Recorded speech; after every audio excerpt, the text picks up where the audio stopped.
လေးကတော့ကျွန်တော် A9 Pro processor လေးပေါ့နော် A9 Pro processor လေးပါကျွန်တော်ဒီကောင်လေးပါဆိုတော့ကျွန်တော်ဟိုကတ်တိပေါ့နော်ကတ်တိပါသုံးထားတဲ့ system လေးတော်တော်လေးကောင်းပါပါတယ် main နှာထုတ်ဖြစ်ပါမယ်ကျွန်တော်တို့ main နှာထုတ်ဖြစ်ပါမယ်ခင်ဗျာဒီလိုကတ်ပြည့်တဲ့အခါမှာဘာနာတွေချိန်လို့ကောင်းလို့ဆိုတော့ကျွန်တော်တို့ပေါ့နော် frequency အတိအကျချိန်လို့ကောင်းမယ်ဥမာပေါ့နော် sub ပိုင်းမှာပေါ့နော် server ဘိုင်းမှာကျွန်တော်တို့က frequency အပြည့်ကျွေးနိုင်မှုအတွက်ကျွန်တော်တို့ကဒီလိုပေါ့နော် weight အပြည့်ကိုထည့်သုံးပေးထားပါတယ်ဒါကကျွန်တော်တို့ A9 Pro processor ရဲ့ကျွန်တော်တို့ပေါ့နော်အတွင်းပိုင်းဝင်လေးဖြစ်ပါတယ်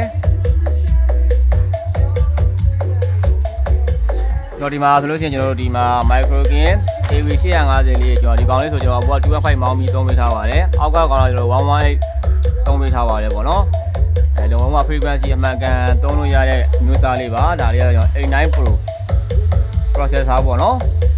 လုံးဝဒီသေးတော်လေးကောင်းပါပါတယ်နည်းလေးစမ်းကြည့်လိုက်မယ်ကျွန်တော်တို့ဒါက frequency ကိုသိကြချိန်လို့ရတယ်ဒီကောင်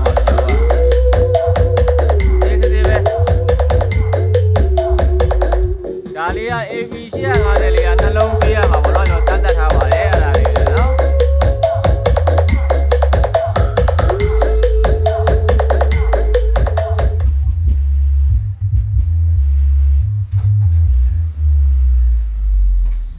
Special Oats Lagoy Samelo Reset